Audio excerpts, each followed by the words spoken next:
दोस्तों, इतिहासकार एक देश के इतिहास को कई कालखंडों में देखना पसंद करते हैं और इन्हीं में से एक कालखंड वो था जब अंग्रेजों ने भारत पर आकर कब्जा कर लिया और यहाँ अगले 200 साल तक अपना राज चलाया। आपको अपने आसपास कई ऐसे लोग मिल जाएंगे जो अंग्रेजों की सत्ता की तारीफ करते नहीं थकते। कोई कहता है कि इन्होंने हमें रेलवे दिया, डेमोक्रेसी दी, सिविल सर्विसेज और मॉडर्न एजुकेशन दी, तो कोई इस बात से खुश है कि अंग्रेजों ने भारत में आकर मुगल राज को खत्म किया। लेकिन ये पूरा सच नहीं है।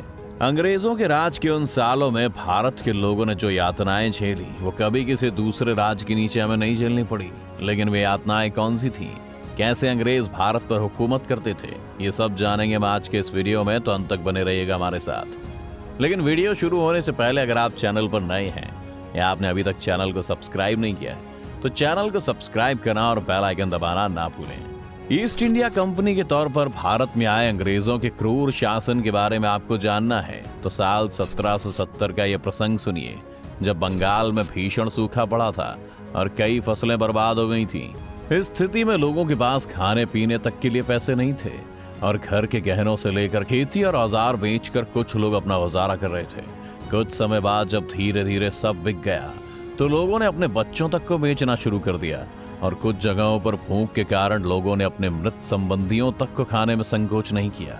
ऐसे में संभावित था कि इस साल फसलों की बर्बादी और इन भुखमरी के हालों को देखकर लगान में काफी हद तक कमी आएगी। लेकिन फिर वॉरेन हास्टिंग, जो इस वक्त वहां के गवर्नर थे, उन्होंने खत के जरिए खबर दी कि इस साल की लगान की वसूली पिछले साल से भी ज्यादा हुई है। अब आप ही सोचिए कि कैसे एक भूख से बिलखती जनसंख्या से उस वक्त ये टैक्स वसूला गया होगा। हेस्टिंग ने इस साल न सिर्फ लगान माफ करने के बारे में सोचा बल्कि जमीन पर 10% का कर भी बढ़ा दिया। इसके बाद गुंडों और सिपाहियों को भेजकर लोगों को पीटा गया और इतना टॉर्चर किया गया, लेकिन उन्होंने किसी तरह इन यातनाओं से मुक्ति पाने के लिए अपना सब कुछ बेचकर टैक्स चुकाया। ऑक्सफोर्ड यूनियन में दिए गए शशि थरूर के एक वक्तव्य के बारे में सुनिए, जिसमें वो कहते हैं कि 16वीं सदी तक दुनिया में 2 महाशक्तियां थीं, भारत और चीन। अंग्रेजी हुकूमत के खत्म होते होते भारत की अर्थव्यवस्था बिल्कुल धरातल पर थी। भारत के 89% लोग अशिक्षित थे और एक बहुत बड़ी संख्या गरीबी रेखा के नीचे थी। इस वक्तव्य में वो आगे बंगाल के अकाल का भी जिक्र करते हैं। ये 40 का दशक था, दूसरा विश्व युद्ध चल रहा था और बंगाल में अकाल पड़ने लगा।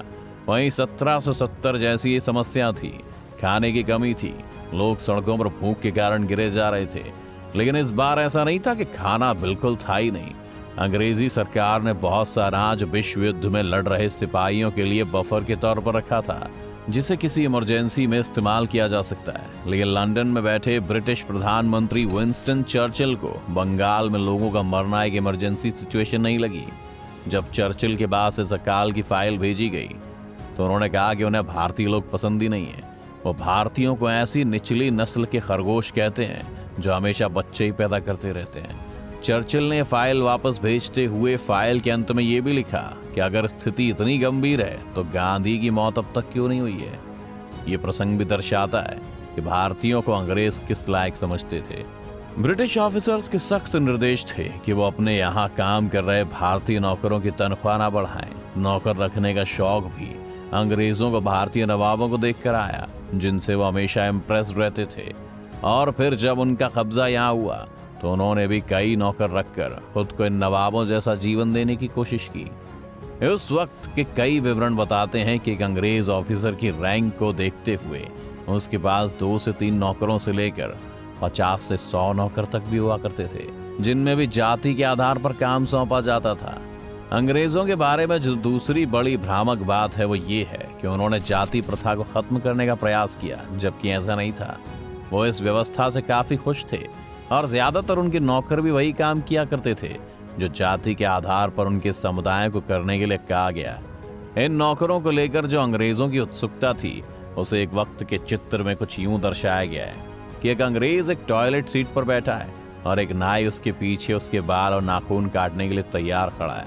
एक खानसामा उस अंग्रेज को वहीं पर चाय दे रहा है और एक व्यक्ति उस अंग्रेज के पैर दबा रहा है। अंग्रेजों को दुनिया भर में रेसिज्म, ये नस्ल भेद फैलाने का भी जिम्मेदार माना जाता रहा है। उन्होंने भारत में भी इसको प्रथा का काफी इस्तेमाल किया। अंग्रेजों ने यहाँ रहते हुए भी कई भारतीय महिलाओं से शारीरिक संबंध बनाए, लेकिन उनकी संतानों को बहुत वक्त तक पिता की प्रॉपर्टी में कोई हिस्सा नहीं दिया। दूसरी तरफ अंग्रेज पिताओं को ये सलाह दी जाती थी कि वो अपनी बेटियों को भारतीय पुरुषों के पास ना जाने दें, क्योंकि वे अंग्रेजों से नीची नस्ल के हैं। एक बार तो ब्रिटिश इंडियन आर्मी में रिक्रूटमेंट के लिए प्योर रेस का होना आवश्यक कर दिया गया था। प्योर रेस यानी आप चाहे पूरी तरह से भारतीय हो या पूरी तरह से अंग्रेज हो तो ही भारतीय सेना में आ सकते हैं। जो आधे अंग्रेज और आधे भारतीय हैं, जिन्हें एंग्लो इंडियंस भी कहा जाता है, उनके लिए सेना के दरवाजे इसलिए बंद कर दिए गए थे ताकि इन इंटररेशियल संबंधों को रोका जा सके। अंग्रेजों के क्रूरता के किस्से तो कई और हैं, जैसे 1857 का वो दौर जब सेना की कुछ रेजिमेंट्स में बगावत खड़ी हो गई थी और ये आग फिर दिल्ली तक फैली।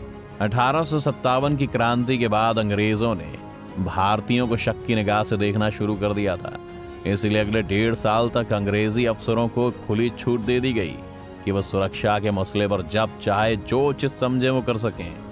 इसका परिणाम ये हुआ कि कई सारे भारतीयों को यूं ही टॉर्चर किया गया। कईयों को तो चौराहे के बीच लटका कर सूली, बाकी लोगों को चेतावनी देने की भी कोशिश की गई। 1857 के गदर की एक कहानी और भी है जो शायद इतनी भयानक नहीं है क्योंकि ये मिर्जा गालिब से जुड़ी है। कहते हैं कि 1857 के गदर के बाद मुसलमानों पर दिल्ली में खास तौर पर शक किया जाने लगा और ऐसे में सभी को हाजिरी लगाई जा रही थी। गालिब को जब अधिकारी ने बुलाया और पूछा कि क्या तुम मुसलमान हो, तो गालिब ने जवाब दिया, जी हुजूर, आधा मुसलमान हूँ। इस पर उस अफसर ने पूछा, आधा मुसलमान कैसे? तो गालिब ने बहुत ही संजीदा ढंग से कहा, हुजूर, शराब पी लेता हूँ, सुअर नहीं खाता। खैर, ऐसी बहुत सी कहानियां बाकी लोगों के नसीब में नहीं थी। बहादुर शाह जफर, जो उस वक्त इस क्रांति का नेतृत्व कर रहे थे, उन्हें रंगून में फांसी पर लटका दिया गया। उनके पूरे परिवार को खत्म कर दिया गया। यही अंग्रेज फिर 1919 में जलियांवाला बाग के हत्याकांड करते हैं। दोनों विश्व युद्धों में अपनी लड़ाई लड़ने के लिए लाखों की संख्या में भारतीय नौजवानों को समुद्र पार लड़ने भी भेजते हैं। ब्रिटिश शासन ने सिर्फ हमें आधिकारिक तौर पर गुलाम बनाया था, बल्कि उन्होंने इस देश की चेतना तक को भी उससे छीनने की कोशिश की थी। और हमें इतिहास कभी नहीं भूलना चाहिए। क्या आप अलग अलग ब्रिटिश वॉइसरॉयज के काल के बारे में जानना चाहेंगे? अगर हाँ तो हमें कमेंट में जरूर बताएं। उम्मीद है ये वीडियो देखकर आपको काफी कुछ जानने को मिला होगा। अगर आपको ये वीडियो पसंद आया हो तो वीडियो को जरूर लाइक करें, और अगर आप चैनल पर नए हैं या आपने अभी तक चैनल को सब्सक्राइब नहीं किया है तो चैनल को सब्सक्राइब करना और बेल आइकन दबाना ना भूलें।